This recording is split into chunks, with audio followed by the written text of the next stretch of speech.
Dr. Peter Glidden, your steadfast advocate for health. It's time for a reality check concerning cancer treatment, specifically chemotherapy. You ready? I don't know if you're ready. You're welcome to your own opinion, but not your own set of facts. Here are the facts. These data from the Cancer Treatment Centers of America, which have better treatment outcomes than the national standard. So these treatment outcomes are the best conventional medical treatment outcomes in the United States for the treatment of cancer. You ready? Here are the numbers. If you have small cell lung cancer, 96% of those patients will be dead after 5 years. 96% failure rate. Ovarian cancer, 67% failure rate after 5 years. Pancreatic cancer, 98% of pancreatic cancer patients are dead after 5 years. Prostate cancer, 69% are dead.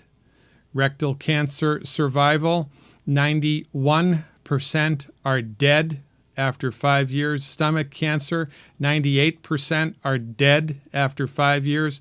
Colon cancer, 93% are dead after 5 years. Throat cancer, esophageal cancer, 100%. 100%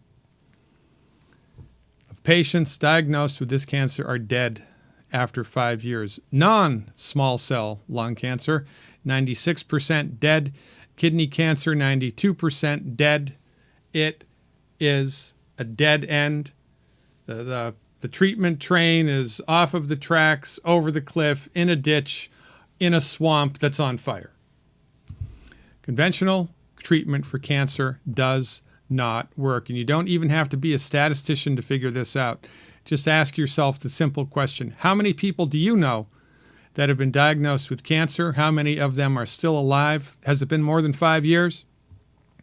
And if they are still alive, what is the quality of their lives like?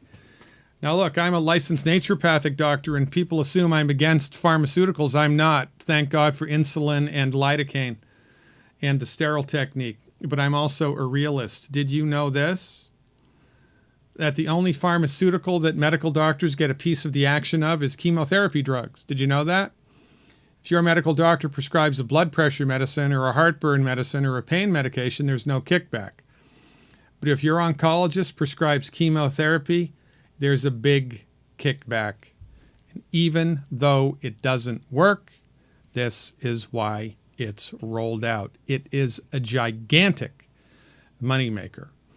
But don't believe me, believe the literature. This was published in the Journal of Clinical Oncology in 2004. That's a long time ago. They looked at 22 different cancers and whether or not chemotherapy was an effective treatment for those cancers. The results: chemotherapy was effective 2.3% of the time.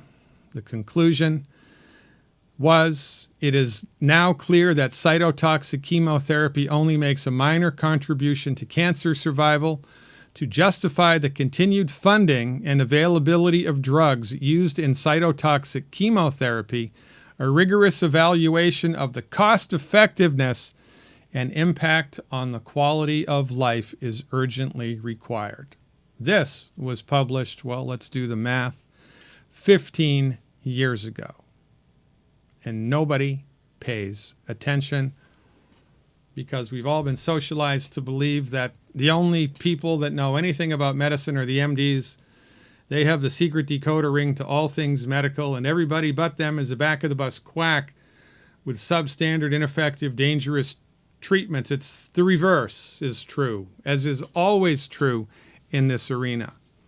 Look, like I've said before, thank God for the sterile technique and trauma care and surgery when it's necessary.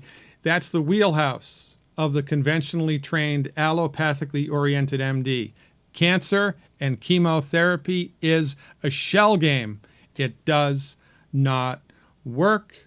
Let the buyer beware.